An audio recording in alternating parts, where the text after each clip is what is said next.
ছোটবেলায় মেলা মানে বুঝতাম মাস্ট মাটির জিনিস থাকবে, সেই সাথে সাথে কাঠের জিনিস আরো বিভিন্ন প্রকার। কিন্তু এখনকার মেলায় কি এসব পাওয়া যায়? রাজশাহীতে এবার রথের মেলা শুরু হয়েছে। মনে হচ্ছিল ছোটবেলায় আবার ফিরে গেলাম। সেই সেই মাটির খেলনা, প্লাস্টিকের খেলনা, এই চরকি, এই সব ধরনের জিনিসই সেখানে ছিল। রাজশাহীর আলুপট্টিতে সাগরপাড়ার রাস্তায় এই মেলাটি বসেছিল। সেই ছোট্টবেলার কত মাটির জিনিস এসেছিল, এগুলো তো দেখেই আনন্দ লাগছিল। এছাড়া ছোটবেলায় আমরা বিভিন্ন রকম খই ভাজা, গজা ইত্যাদি খেতাম, সেগুলো এখানে উঠেছিল। সেই সাথে সাথে অনেক টাইপের চুড়ি, পুঁথির জিনিসও উঠেছে। এখানে অনেক অনেক সুন্দর মাটির কারুকাজের জিনিসও দেখেছিলাম। আমার তো মন চাচ্ছিল দোকানের সবকিছুই নিয়ে যাই। এছাড়া সেই ছোট্টবেলার সব জিনিসপত্রের দোকানও এখানে ছিল।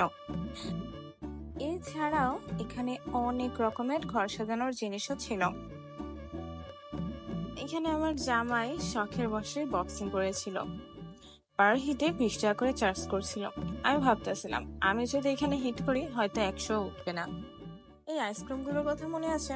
আমি লাস্ট হয়তো ক্লাস 3-তে থাকতে আইসক্রিম খেয়েছি, এরপর আর খাওয়াই হয়নি।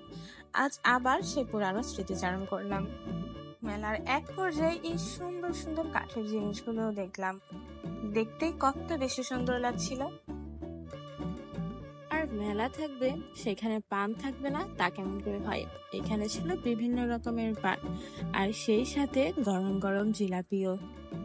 খাবারের ভিতরে অন্যান্য চাইনিজ আইটেমও ছিল এই দোকানটিতে। এরকম কয়েকটি চাইনিজ আইটেমের ফুড স্টল বসেছিল।